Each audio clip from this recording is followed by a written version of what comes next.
মাথা ফেটে গেছে, রক্ত প্রবাহিত হয়েছে, দুর্গ এরপরে গোস্তগুলি বের হয়ে গেছে। আমিরুল মুমিনিন আপনি নিত্য বিচার করে দেন, শরীয়তের বিচার করে দেন, এই বিচার আমি মাথা পেতে নিব। জোরে কোন সুবহানাল্লাহ।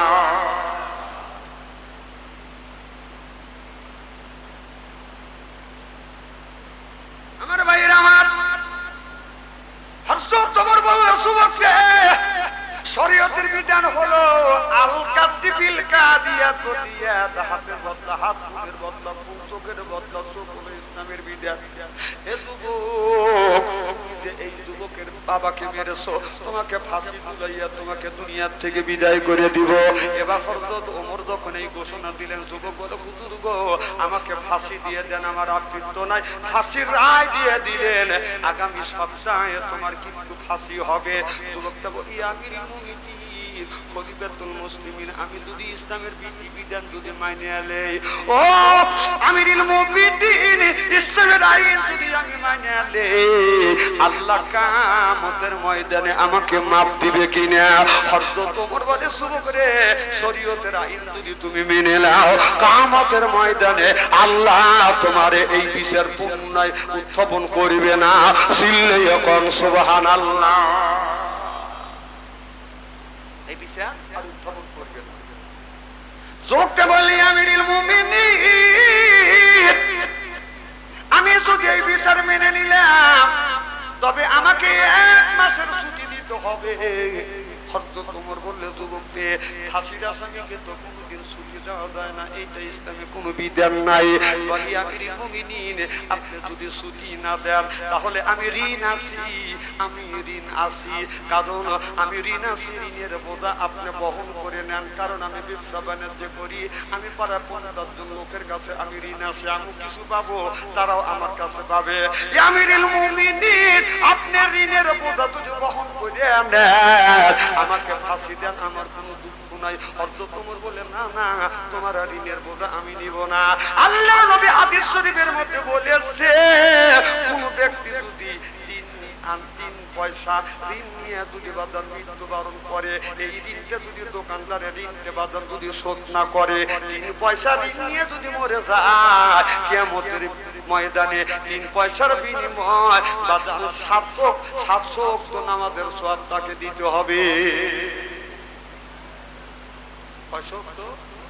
700 ওয়াক্ত নামাজের সওয়াব দিতে হবে। কয়েকটা নামাজ পড়ছাও, দরবেশ বাবা কোটি কোটি টাকা জনগণের মাইরে খাচ্ছে, পলানের সময় দাঁড়িয়ে তো ঠিক মতোই কাটছে। এই যে বাংলাদেশের এত জামাত ইসলামের উপরে এত অত্যাচার জুলুম করা হলো, সিরিন অভিযান করেছে, জামাতের একটা নেতা একটা আলেম দাড়ি কাটে নাই, আর একটু জনগণের ঠেলা দেখার সাথে সাথে দাড়ি কেটে চালিয়ে হাঁটছে, কথা কয় না।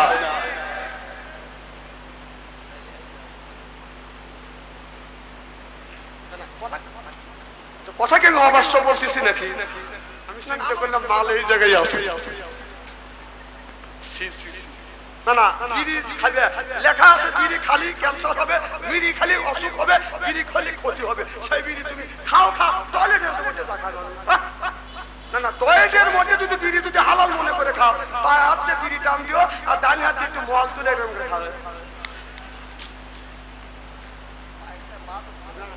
কিনে করতেছে, এত কিনে দেওয়ার পরেও যদি বিড়ি খাওয়া বন্ধ না দেও, মা বোনের শুনে বলতেছে হুজুর দীর্ঘদিন বসে থাকি, কারণ বিড়ি সে না খায় আর সে খায় বসে, হাই রে গন্ধর গন্ধ।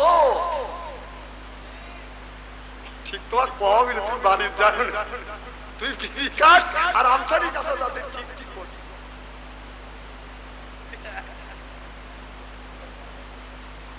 এলাকার মানুষ বলে, গ্রামের মানুষ বলে কাউকে আমি খাতর করতেছি না, কথা বল। আমার ভাইয়ের আমার, আল্লাহর নবী হাদিস শরীফের মধ্যে বলছেন, নারীরা স্বামী যদি রাগের, হাদিসের কথা না মামা, আরে কথা বল না কে মামা, সব হাদিসের কথা আমি এই দেশের সাথে মিল করে একটু খাবে বেরিয়ে দিচ্ছি। আল্লাহ নবী বললেন, নারীরা স্বামী যদি রাগের সময় তোমার গায়ে যদি আঘাত করে থাকে, তোমাকে মারিয়া থাকে রে মা, এই কথাটা স্বামী যে মারছে তোমার শ্বশুর জানি শোনে না, শাশুড়ি জেনে শোনে না, তোমার যা বাসুর জেনে শোনে না, এমন কি তোমার ঘরে যে ছেলে আছে মেয়ে আছে স্বামী মারছে এই কথাটা গোপন করে রাখো, কেউ জানি শোনে না। রসুল বললেন স্বামী মারছে এই কথাটা যদি গোপন করে রাখো, রসুল বললেন কিয়ামতের ময়দানে তোমাদের কিছু কিছু গুণ আল্লাহ গোপন করে রাখবে। জোরে কোন সুবহানাল্লাহ। আল্লাহ নবী বললেন স্বামী মারছে কথা গোপন করে রাখবে। এখনকার নারীরা বাদল ওপেন করে, স্বামী যদি রাগ করে যদি একটা থাপ্পড় দেয়, চেঁচা সাত দাড়ি মাথায় তোলে, রাস্তার পাশে বসে বসে কান্দের শব্দ নাই সুন্দরী মারলো রে। কবিতা বড় বাদ দাও, ও কবিতা আমরা পড়ে জানি কত না বাঘাবাড়ি, কত না বাঘাবাড়ি পরের বেদি কন্ট্রাক্টরে কয় বৌরা হইতে আইসে গাড়ি নেমে যান সবাই কেউ নামতে চায় না। ওই তোমার ওই গুনগুনি কবিতা, এই কবিতার মধ্যে কোনো পার্থক্য নাই। ও জামাই আর কোনদিন আম্মা বলবে না রে, তা জামাই আম্মা বলবে না তো তোর কি? ওই যে কুমার জানু কান্দিয়া সবর মিয়া লোহার জালে পরিল আজ কি আরে, এখন তো ঠিক কবি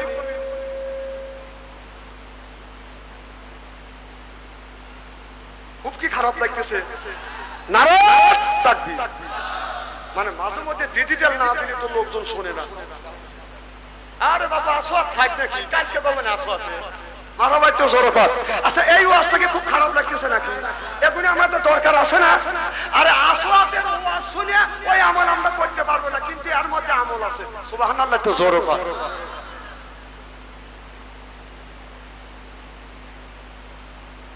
মাথার কি করতেছে?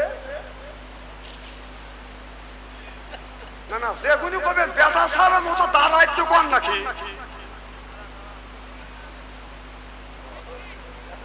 উপিয়ারা গেছে দেহ লুঙ্গি জানি আর হয় না। আমার ভাইরা আল্লাহ নবী বলেছে মা আয়েশা রাদিয়াল্লাহু তাআলা আনহা, আল্লাহর আম্মা আয়েশা রাদিয়াল্লাহু তাআলা আনহা আমার নবীকে একটা কুলের উপরে বসাইয়া মা আয়েশা রাদিয়াল্লাহু তাআলা আনহা নবীকে গোসল করাচ্ছে, কিন্তু পানিটা বাদান ঢেলে দিচ্ছে, শরীরে পানিতে জমিনে পড়ে বাদান লাল হয়ে যাচ্ছে। আমার নবী বলে আয়েশা আমারে গোসল করাচ্ছ পানিতে লাল হয়ে যাচ্ছে, কারণটা কি? মা আয়েশা বলে নবী গো আপনি যে তুলের উপরে বসছেন ওই তুলের নিচে পা পড়ছে, পা ফেটে রক্ত বের হচ্ছে। আল্লাহর নবী তাড়াহুড়ো করে নামলেন, লক্ষ্য করে দেখে মা আয়েশার রক্ত ফেটে বাদান রক্ত প্রবাহিত হচ্ছে। অমনি আমার নবী কত জায়গা ধরলেন আর বললেন ইন্না আতাইনা সাফাহান, এই বলিয়া থুতু মোবারক লাগা দিলেন, অমনি বাদান রক্ত পড়া বন্ধ হয়ে গেলেন। আমার নবী বলে আয়েশা তামাম পৃথিবীর নারীদেরকে তুমি বলে দিও রে আয়েশা, কোন স্ত্রী স্বামীকে যদি গোসল করা দেয় একটা ফোঁটা স্বামীর গায়ে পানি পড়বে একটা নেকি, স্বামীর গায়ের থেকে পানি বায়া বায়া যখন জমিনে পড়বে এক ফোঁটার একটা নেকি নিয়ে আল্লাহ 10টা নেকি দিয়ে দিবে। আমাদের বউ কি গোসল করা দেয়? গত বছর একজন বলতেছে হুজুর পুষ মাসে শীত, বুড়ো মানুষ বলতেছে হুজুর 7 দিন 5 দিন ধরে গোসল দেয় না, তাতে কি নামাজ হয়?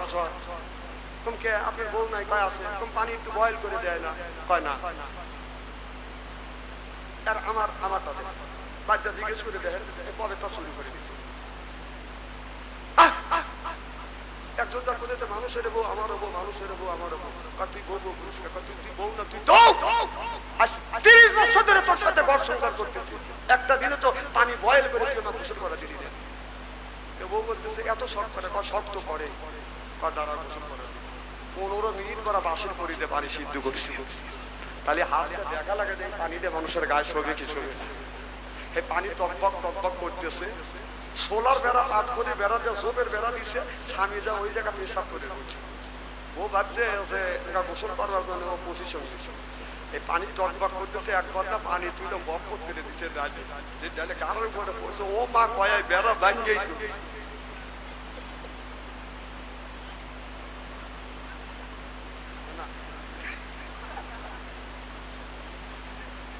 তো নেকি আছে, মানুষ মেরে নেকি কামাই করা লাগবে নাকি? আর একবার না পানি তুলে বলতেছে আসো তোমার গোসল করা দেই, এদিকে ওর পিঠে চামড়া নাকি। বউ চিন্তা করতেছে যে জীবনে যেন আমার কাছে পানি না চায়। এই যে আমাদের এই জায়গায় একটা ট্রাক ছিল না ভাই, এনে হেলিকপ্টার বলছিল না, কথা কয় না, হেলিকপ্টার বলছিল না, আমি নাম বলবো না। তখন হেলিকপ্টার তো আমরা দেখিনি, হেলিকপ্টার দেখার জন্য দৌড়দৌড়ি করতেছি। আমাদের এলাকার এক চাষা বলতেছে, তখন তো আমার অত জ্ঞান হয়নি, চাষা বলতেছে বাতিতে দৌড়দৌড়ি করে কেন, চাষা হেলিকপ্টার আছে দেখতে যাবো, আমু যাবো, খারাপ খারাপ, আমি তো নিয়ে আসি, ভিতরটা জামা নিয়ে আসি। চাষা ভাই বাড়ির মধ্যে জামা নিয়ে আসি। আগেকার একটা ডেটা ছিল, জামা নিয়ে কাঁধে করে নিয়ে রওনা করছি। কতক্ষণ সারা বাজারও গেছে, কাঁধে কাঁধে করে নিয়ে গেছে রাইছে। এটা একটা ডেটা ছিল না। চাষায় জামা এরকম কাঁধে করে নিয়ে রওনা দিচ্ছে। বাস স্ট্যান্ডে আসার পরে বললাম চাষা জামা গায়ে দেওয়া, মানুষ দেখবি চিনে মিলে। চাষা করছে কেন হাত ঢুকাতে আর ঢোকেন। চাষা কি হয়েছে, এ বাড়ি তোর চাষির ব্লাউজ নিয়ে এসেছি। আমি তো দুসরো বম নামি চাষা করলাম চাষা ওই গায়ে দেওয়া। চাষা আগেকার ব্লাউজের কিন্তু পিছনে কাটা আছে, কথা কয় না, কথা কন। আর এখনকার ব্লাউজ সামনে কাটে, এখন তো আরাম হয়েছে। আর আগে স্বামী যা বোতল লাগা দিতে, কথা কথা কথাকে অবস্থা বলতেছি নাকি। আগে পিছনে কাটা আছে, এখন তো সামনে কাটে, এখন তো শুধু। আর তখন দেখা হয়েছে প্রথম লাগা দেওয়া রাখছে। চাষা এই ব্লাউজ গায়ে দিয়ে হেলিকপ্টার ওখানে দাঁড়াইছে, সব মানুষ হেলিকপ্টার দেখা বলতে চাষা দেখতেছে। বহুত লোক দেখছে, আমসো সব লোক দেখছে।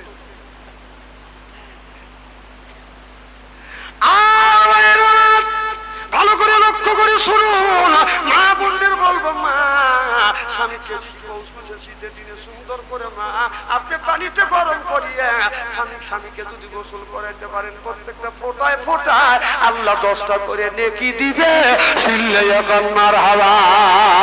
আমার ভাইরা, আমার এই জায়গাটা যুবকেরা প্রত্যেক বছর এই জায়গা তাফসীর মাহফিল হবে, আগামী বছর এর চাইতে বড় হবে, এই ধরনের বড় হোক। এটা কি আপনারা চান?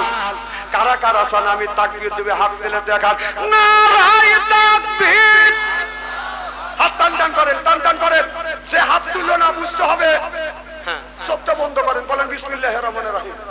এই বলে দুই হাত দুই পকেটের মধ্যে দেন। যার কাছে 500 আছে 200 দিবেন, 200 আছে 100 দিবেন, 100 আছে 20 দিবেন। টাকা আছে, দাবি আছে, টাকা নাই দাবি নাই, কারণ এই ছেলেরা অনেক টাকা খরচা করছে।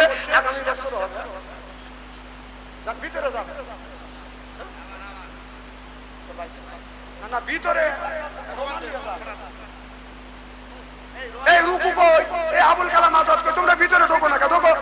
আর মা বোনদের কাছে যাও, তোমার কমিটি আছে, কয়টা ছালবাল আছে, মা বোনদের কাছে যান। মা বোনদের আরো আওয়াজ আছে।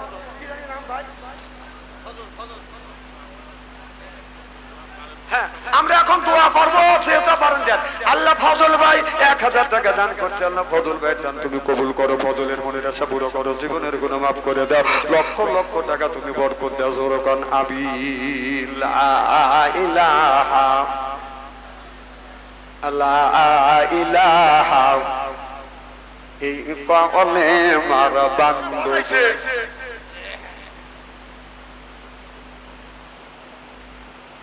খারাপ লাগতেছে। ডিজিটাল যে ওয়াজ করে যুবকরা বসে, সেই ডিজিটাল ওয়াজ ছেড়ে দেয়, সেই যুবকরা উঠে চলে যাবে। কি ব্যাধি পড়ে গেছে।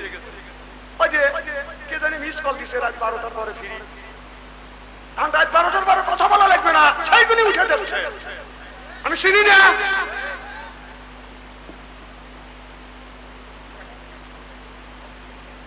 আমার ভাইয়েরা, আমার খুব খারাপ লাগতেছে।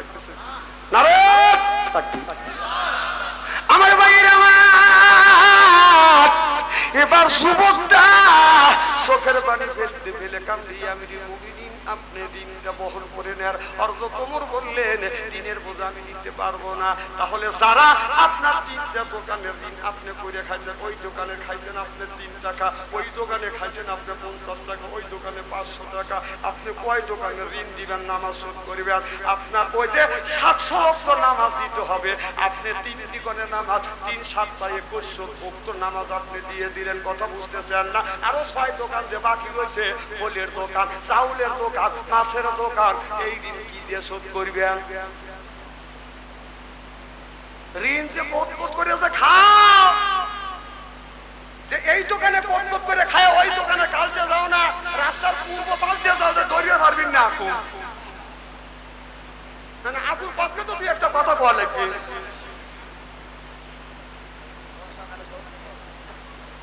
না না কত করে খাওয়া যে মরতেছে, তাহলে 3 পয়সা যদি ঋণ করে মারা যায় কিয়ামতের ময়দানে 3 পয়সার বিনিময় 700 নাম 700 রাকাত নামাজের সওয়াব দেওয়া লাগবে। তুমি 500 রাকাত নামাজ পড়ছো,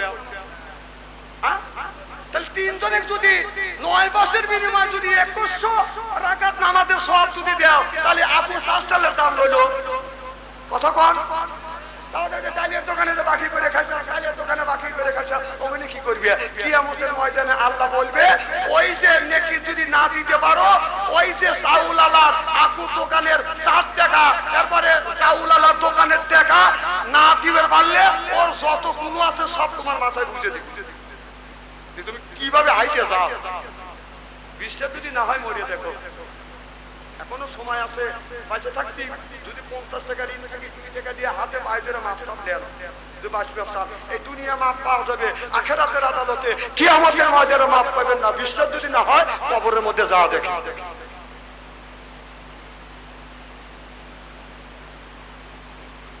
আর ভাইরা হারসু তোমার বললে সুবকে আমি তোমাকে মাপ দিতে পারবো না, ছুটি দিতে পারবো না, ঋণের ভার আমি নিতে পারবো না, তবে একটা সুযোগ তোমাকে দিতে পারি। বলে কি সুযোগ? সুযোগ হলো কেউ যদি তোমার জামিনদার জিম্মাদার হয় তাহলে তোমাকে 1 মাসের ছুটি দিব। এবার নবীর সাহাবীরা শত শত হাজার হাজার সাহাবীরা ওই জায়গা দাঁড়া আছে। এবার এই যুবকটা ডেকে বলে, ও নবীর সাহাবীরা আপনারা নবীরে দেখছেন আমি দেখি নাই, তবে আপনাদের কাছ থেকে শুনছি, হাদিসে পড়ছি, আলেম ওলামার মুখে শুনছি, আপনাদের মুখে শুনছি। আমার নবী বলেছে মুসলমান এক মুসলমান অপর মুসলমানের ভাই। এক মুসলমান যদি বিপদে পড়ে আর এক মুসলমান বিপদের সামনে যা বিপদ থেকে উদ্ধার করে, এইটা যদি রাসূলের সুন্নাত হয়ে থাকে, রাসূলের হাদিসটা যদি হয়ে থাকে, আপনারা যদি একজন জামিনদার জিম্মাদার হন, আল্লাহর কসম করে বলতেছি আমি ফিরে আসবো। কেউ রাজি হয় না। নবীর একটা সাহাবীর নাম হলো আবু তালহা। আবু তালহা চিৎকার দিয়ে বলল, আমি আমার নবীর হাদিস আমি মিথ্যা হতে দিব না, আমি তোমার জামিনদার জিম্মাদার হইলাম। সুবহানাল্লাহ। বলে সুবহানাল্লাহ, আমি তোমার জামিনদার জিম্মাদার হইলাম, তুমি চলে যাও, 1 মাসের ছুটি দেওয়া হলো। হযরত ওমর যায় বলে, ভাই আবু যার আসার মুবাশশারা 10 জন সাহাবী বিনা হিসেবে জান্নাতে যাবে, তার মধ্যে তুমি একজন, দুনিয়া থেকে জান্নাতের টিকিট পাচ্ছি, তার মধ্যে তুমি একজন। ও ভাই এই কাম করো না, এই যুবকটাকে তুমি তো চেনো না, যুবকটা যদি না আসে যুবকের দায়ভার কিন্তু তোমার মাথায় চাপবে। হযরত আবু যার বললে, ভাই ওমর রে এই চিন্তা তোমার করা লাগবে না, যুবকটা যদি না আসে হাসির দড়ি হাসতে হাসতে পড়বো, কিন্তু নবীর হাদিস আমি মিথ্যা হতে দিব না। সুবহানাল্লাহ। এরাই হলো নবীর আশিক। আর আমরা নবীর আশিক হইছি এক পীরের মুরিদ হইয়া, মাথায় ডাব্বা বাঁধিয়া রাস্তায় রাস্তায় যা মানুষের নিন্দা করব, ওই আলেম ভালো না, ওই আলেম ভালো না, এই আলেম এ বেটা শালা তুই ভালো, তো চিনি না। বাচ্চাদের হক কথা বলি, বাচ্চাদের ভালো না। আরে এটা এক দেশের বুলি আর এক দেশের বুলি, তুমি গাইল মনে করে পারো তাহা যা দেহগা তাহা বাপ নামাজ পড়ে নাই দেখে ছেলেরা বলতেছে, ইমাম সাহেব বলতেছে আমি তোমাদের জানাজা নামাজ পড়াবো না তোমার বাপে। বললো যে পড়ান লাগবে, পড়াইতে পারি, কাফারা দেওয়া লাগবে, কত টাকা হিসাব জিজ্ঞেস করে দেখে যে 7 লক্ষ টাকা হয়েছে। তখন ছেলে কইতেছে যে ডাইনে মসজিদ বামে মসজিদ, হালার বেটা হালাই নামাজ পড়ে না, আর জরিমানা আমার দেওয়া লাগবে নাকি? বুলদারা জাগবানা হলো ফস করে এক কথা কইলে তুমি একবারে কল, কিন্তু শুরু আলাদা বলে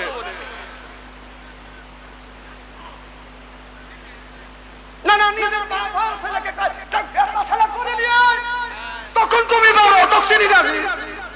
আমি বলছি যে খাসি যেমন চলে এরকম শুরু আলাদা বলে, তখন তুমি খবর পারো নিজের ছেলে, তুমি খবর পারো নিজের ছেলে বলতে পারো। সগি লোকের চোখ বন্ধ হয় পাইলে দিয়ে নে না রে, খুব খারাপ লাগতেছে নাকি? না খারাপ খারাপ লাগে মনোযোগ করে দেয়।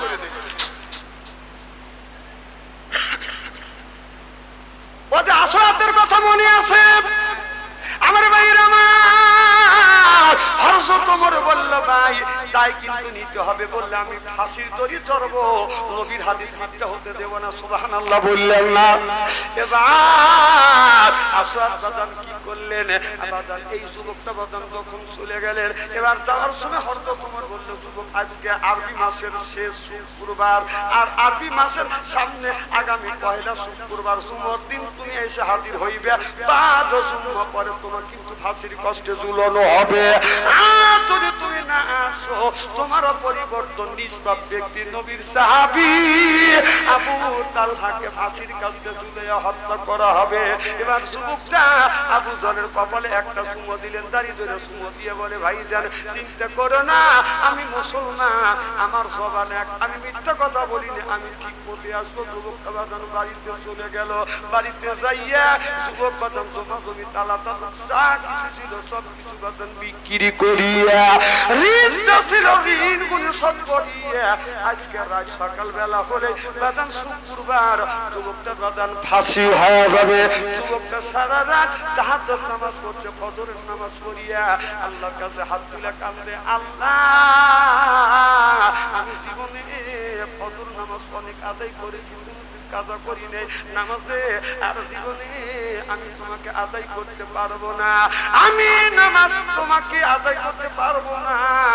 এই বলে যুবকটা ঘরের মধ্যে গেছে, যুবকের একমাত্র মা বদন বসে আছে ঘরে। যুবকটা মার কাছে যাইয়া এইরকম করে হাত দিয়া মায়ের পায়ে হাত দিয়া সুমা দিয়া বলতেছে মা আমাকে বিদায় দাও। মা বলে বেটারে আমার কাছে বিদায় চাও। যুবকটা বলে মা একটা মানুষকে হত্যা করেছি, একটা মানুষকে হত্যা করেছি বিদায়, হযরত ওমর আমাকে আপনার ফাঁসিতে ঝুলাইবে, মা আমি একজন এক জামিনদার করে রাখছি, তুমি আমাকে বিদায় দাও। আজকে যদি না যাই মা নবীর সাহাবী নিষ্পাপ মানুষের ফাঁসি হয়ে যাবে।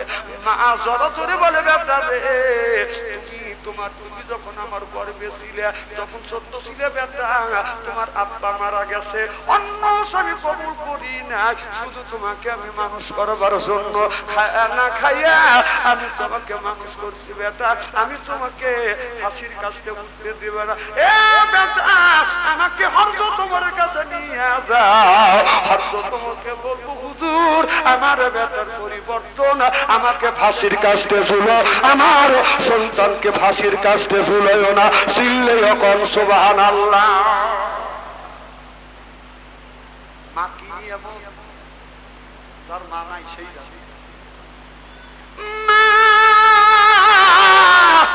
এমন নিয়ামত আল্লাহ বলেন অপদরপকা, হে বান্দা মাতা ছোট করো, আল্লাহ তাবুদ আমার গোলামি করো, ইল্লাহু আমার বندگی করো, অবিল ওয়ালিদাইনি ইহসানা। আল্লাহ বলে বান্দা আমার দাসত্ব আমার গোলামি করবার পরে তোমরা তোমার নিজ নিজ পিতামাতার খেদমত করো। আজকে মা হইছে বুড়ি, কার সাথে আমার বুড়ি বাবা হলো বুড়ো, পিঠের উপর ধরে ধরে বুড়ো, শ্বশুর হলো আব্বা জান, শাশুড়ি হচ্ছে আম্মা জান, বিয়ে করছে পিয়ারা জান, ওরাই সব জানের জান, পরাণের পরাণ জোর কোন ঠিক কিনে। আমার জীবনে আমি এত বড় হয়েছি একমাত্র আমার মা আর আমার বাবার দোয়ায় আর আমার চেষ্টা। আমার মতো মানুষ তো আলেম হওয়ার কথা না, আমার মতো মানুষ তো ভক্ত হওয়ার কথা না। আমি যেদিন সর্বপ্রথম বারাবিল মাহফিলে যাব, আমি আমার মার পায়ে হাত দিলাম, বললাম মা একটু দোয়া করো, আব্বা দোয়া করে দাও, আমি মাহফিলে যাব। যাবার সময় আমার মা আমার কপালে চুমো দিয়ে দিল, বেটারে আমি তোমাকে দোয়া করে দিলাম, তুমি যাও। আমার আব্বা বললো বেটা যা, তোর প্রতি আমার বিশ্বাস আছে, আল্লাহর কসম করে বললাম আমি ওই জায়গা সর্বপ্রথম ওয়াজ করছি, করিয়া আমাকে 100 টাকা দিছে। আমি তখন সাইকেল নিয়ে হাঁটে গেছি, বললাম 2টা 50 টাকা নিয়ে দুই হাতে নিয়ে আমি 50 টাকা মার হাতে, 50 টাকা বাবার হাতে দিয়ে বললাম মা দোয়া করে দিও, আমি যেন কোরআনের দাওয়াত বাংলার জমিনে দিতে পারি। আমার মা বলেছে বেটা রে আমি কে দোয়া করলাম আল্লাহ বাংলাদেশের প্রত্যেকটা দেশে তোমাকে ওয়াজ করার তৌফিক দিবে। আজকে মার দোয়া কবুল, আমার মা আজ দুনিয়ায় নাই, আমার মা আজ দুনিয়ায় নাই, আমার আব্বা দুনিয়ার থেকে বিদায় হয়ে গেছে, আমার আব্বা 97 বছর পর্যন্ত জমিনে বেঁচে ছিল, আমার মা 112 বছর পর্যন্ত জমিনে বেঁচে ছিল, আমার মা দিনের থেকে 4 বছর বিছানা বড় প্রসাব করতো, আমার মা পেশাব করতো, পায়খানা করতো, আমার মা হাত দিয়ে নড়াচড়া করতে পারতো না, হাত দিয়ে খাবার খাইতে পারতো না। আমি যখন মাহফিলে যাইতাম, আমি মার পায়ে হাত থেকে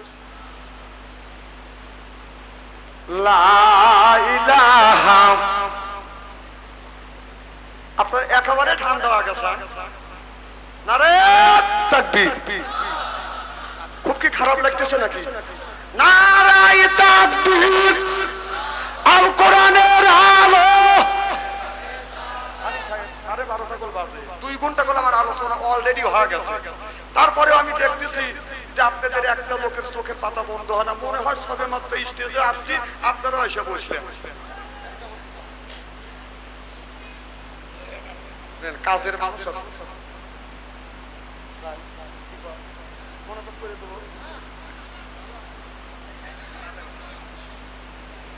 না, না পাম তো দিচ্ছেন না। চলবে। আচ্ছা, আমার বাবাজি যখন বলতেছে আর 20 মিনিট জোরকান মারহাবা। আমার ভাইয়েরা ভালো করে লক্ষ্য করে শুনুন, আল্লাহ নবী আখিরি জামানার পয়গাম্বার। মা বোনেরা বলতে পারে কত আগামীকাল আবার বলবিনি, আরে বাচ্চা আন্তরিক নিয়ে আসছি, এলাকার মানুষ আমাদের সম্পর্কে আলোচনা করবে, কিছু করে নাই। হয়তো মা বোনেরা গালি দিতে পারে, কথা বুঝতেছেন না। মা বোনদের বলি, মা একটু ভালো করে শুনেন, আল্লাহ নবী আখিরি জামানার পয়গাম্বার মুহাম্মদুর রাসূলুল্লাহ সাল্লাল্লাহু আলাইহি ওয়াসাল্লাম রাত 12টার পরে মা খাদিজাতুল কুবরার ঘরে দরজার কাছে দাঁড়াইছে, নক করছে। খাদিজা একটা ডাক দিছে, অমনি দরজা খুলে দিছে। সুবহানাল্লাহ, একটু জোরে কর। আল্লাহ নবী বললেন, খাদিজা রে, আমি রাত 12টার পরে তোমার ঘরে দরজার কাছে দাঁড়াইছি, একটা ডাকের বেশি 2টা ডাক দিতে হয় নাই। তুমি কি ঘুমাও? মা খাদিজাতুল কুবরা বলে, ইয়া রাসূলুল্লাহ, ইয়া হাবিবাল্লাহ, আপনার আগে 3টা স্বামী সংসার করেছে, এরকম কোনোদিন হয় নাই। নবীজি গো, যতদিন ধরে আপনার সাথে ঘর সংসার করতেছি, আল্লাহর কসম করে বলতেছি, আপনার আগে কোনোদিন বিছানায় পিট পিট দিয়ে ঘুমোতে যাই নাই। চিল্লাইয়া কোন মারহাবা। আর আমাদের যে খাদিজা একটা করে ঘরে আছে, রাত 12টার পরে সাজাদপুর শহর থেকে আসিয়া আমাদের খাদিজার ঘরে দরজা নক করবেন, খাদিজা খবর নাই, ও খাদিজা আওয়াজ নাই, ও খাদিজা 3বার খাদিজার আগে না না একই কথা কি আমি অবাস্তব বলতেছি নাকি? আমার ভাইয়েরা, আমার নবী বলল খাদিজা, অমনি খাদিজা বলে ডাক দিছে, দরজা খুলে দিছে। নবী চোখে যখন চোখ পড়ছে, আমার নবী মা খাদিজাতুল কুবরাকে বলেন আপনার সালাম দিবে, তার আগে মা খাদিজাতুল কুবরা আমার নবীরে সালাম দিয়ে দিলেন। আমার নবী বলেছে, আমার নবীর 11টা বিবি 10টা বিবিকে আগে আগে নবী আমার সালাম দিছে, কিন্তু খাদিজাকে আমার নবী আগে কোনোদিন সালাম দিতে পারে নাই। আল্লাহর নবী বলেছে, কেউ যদি স্বামী যদি বিবিরে সালাম দেয়, বিবি যদি স্বামীরে সালাম দেয়, স্বামী স্ত্রীর ভিতরে মহব্বত পয়দা করে দেয় কে? আমাদের বউ কি সালাম দেয়? আরো জোরে, জোর হইল না। এত মানুষের মধ্যে না না করতেছে, বাড়ির জানে আজকে খবর আছে, বাথরুম বলছে, বলতেছে না না।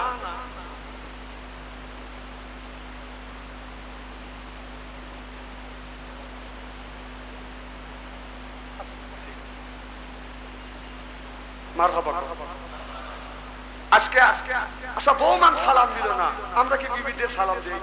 জোর কর। जैसे के तैसे मिले राज के मिले रानी उनके बुहिते नहीं मिले खापशाते खापशानी रे खापशाते खापशानी जोर कौन ठीक किने आल खबिसा तुलिल खबिसा आल खबिसुना लिल खबिसा वो যেমন খবিস স্বামীর বাদান ওই রকম খবিস এই দিনে খবিসে সালাম দেয় না খবিসে সালাম দেয় না খালি সালাম দেয় আসসালামু আলাইকুম খবর কি বিয়ার ও অবজেকশন না থাকলে দুইটা কথা কইবার চাই এই আপনি তো না থাকলে মোবাইলে নাম্বার নিবার এই তো দিয়ে গেছে মালয়েশিয়া তুই কেন নাম্বার নিবার চাই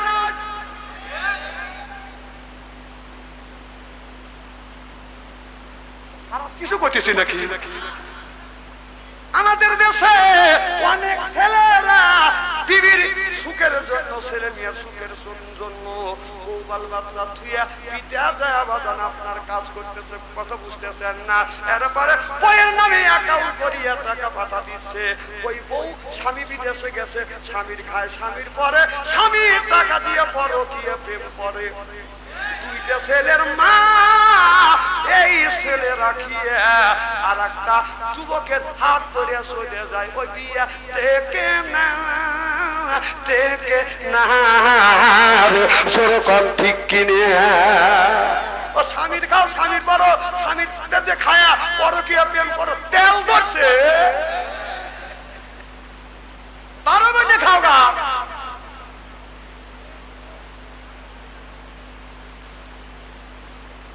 তোমার তো সাইজ করতেছি না বক বক করতেছে এই জন্য এলাকা ওয়াশ করা খুব কঠিন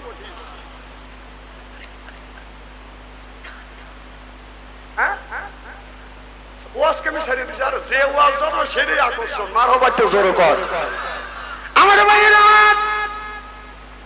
ভালো করে লক্ষ্য করে শুনুন তাহলে আখিরি মোনাজাত করিয়ে বাড়িতে যাই আজকে বিবিরে সালাম দেবো বলেন ইনশাআল্লাহ আজকে আখিরি মোনাজাত করে বাড়িতে যা বিবিকে সালাম দিবেরা বলবেন আসসালামু আলাইকুম ও আমার বিবি আমার সালাম দাও বিবি লাখে কাবুললে হাসবে আর বলবে ডং করা জায়গা পাচ্ছেও না না অসগবি সালাম দিলে হাসবে না কথা কয় না আমি আমার বিবি মাঝে মধ্যে সালাম দেই তো আমার বড় ভাবি খালি লাখে কাবুললে হাসে আমি বললাম ভাবি তুমি হাসো কে যে তুই যে তোর বউক সালাম দিস তোর শরম টরম করে না তা আমি বললাম ব্যাপার কাম করি শরম করে না সালামের আবার কিসের শরম না না কথাটি হয় না কতক্ষণ না সব কথা চলে আর সালাম চলে না তোমার লজ্জা করে নাকি না এখন তো তুমি ঠিক করবে তোমার কল আমি স্ত্রী করেছি না তোমার কল আমি ভালো করেছি মানুষের মন একবারে সচেতন হয়ে গেছে চোখে একটুকু ঘুম নাই মনে সবে মাত্র আমি আসি আল্লাহর কাছে অন্তর থেকে দোয়া করি আল্লাহ আজকের এই মাহফিল আল্লাহ কবুল করে নিবে বলেন ইনশাআল্লাহ আপনারা জান্নাতে যেতে পারবেন ইনশাআল্লাহ আমার ভাইয়ের আমার অমনি আমার নবী চলবে তো আমার নবী খাদিজাকে বললেন খাদিজা তুমি আমার কাছে আসো মা খাদিজাতুল কুবরা দৌড়া যায় মাথাটা নবীর বুকের সাথে ঠেকা দিলেন সুবহানাল্লাহ তো জোরে কর এই যে ডিজিটাল বর্তমান ওয়াজ করতেছি যুবকরা আবার এসে পরিপূর্ণ হয়ে গেল মারহাবা একটু জোরে কর ওরা কি ওয়াজ চায় আমি তো ভালো করে জানি আপনারা তো জানেন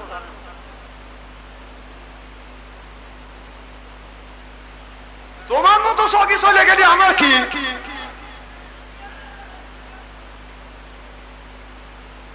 না কথাই বেশি হচ্ছে না উনি বলতেছে কেন আমাকে ইস্তেরি করে না কে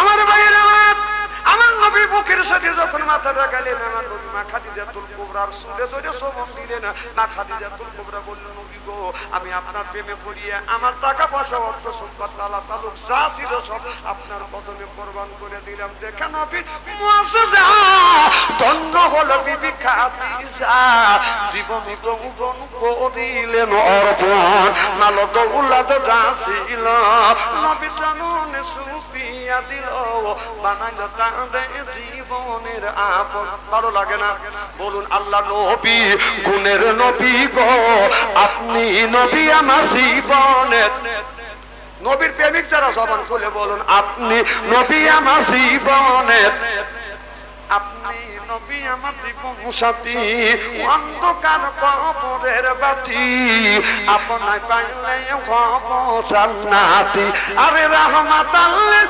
আলামিন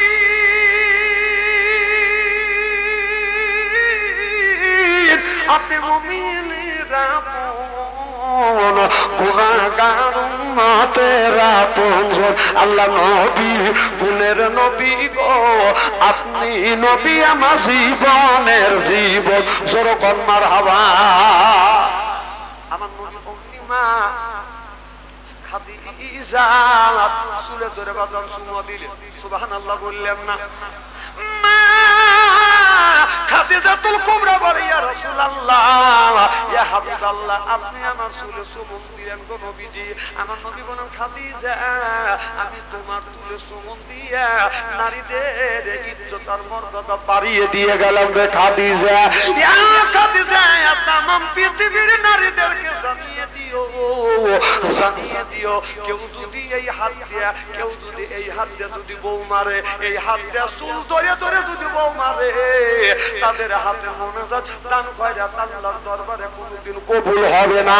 যারা চুল ধরে ধরে বউ মারছেন, যারা বউ মারছেন, তাদের হাতের মোনাজাত দান খয়রাত আল্লাহর দরবারে কবুল হবে না, হতে পারে না, হওয়া সম্ভব না। যারা বউ মারছেন, কে বড় বড় চোখ করছো কেন? হ্যাঁ, আজকে মা বোনের এই ওয়াজ শুনে মনে মনে বলবি না, হারে এত সুন্দর সোনার মৌলবী মনে আছিল, হুজুর আমার বলে দাম নাই, সব সেরা চুল ধরে ধরে পেটে। হুজুর ভালো করে বুঝান, যে মার খাচ্ছে না, এই আর একজনে বলতেছে আমাকে এমন মারা মারছে, এখন এই ইরিন করতেছে। যারা মার খাইছেন মা, আল্লাহ নবী বলেছে, নারী রে, স্বামী যদি তোমাকে রাগের সময় যদি মাইরিয়া থাকে, আঘাত করে থাকে গো মা, ওই জায়গাটা চিহ্ন করে রাখো মা। স্বামীর হাতের ছোঁয়া তোমার শরীরে সেই জায়গা লাগছে, দোজখের আগুনে কোনোদিন ওই জায়গা পুড়বে না। এমন শুনে বলতেছে, না মারে ভালোই করছি। তাহলে স্বামী কি রহমতের হাত, সুদ খাওয়া হাত, ঘুষ খাওয়া হাত, বিড়ি খাওয়া হাত। বিড়ি যারা খায় তাদের হাত দিয়ে গন্ধ, মুখ দিয়ে গন্ধ, দাড়ি দিয়ে গন্ধ, টুপি দিয়ে গন্ধ, জামা দিয়ে গন্ধ, রুমাল দিয়ে গন্ধ, চাদর দিয়ে গন্ধ, লেপ দিয়ে গন্ধ, বালিশ দিয়ে গন্ধ। আমার হয় সন্দ, ওর বউ থাকে কেমনে রে আল্লাহ রে, সেরকম ঠিক কিনে।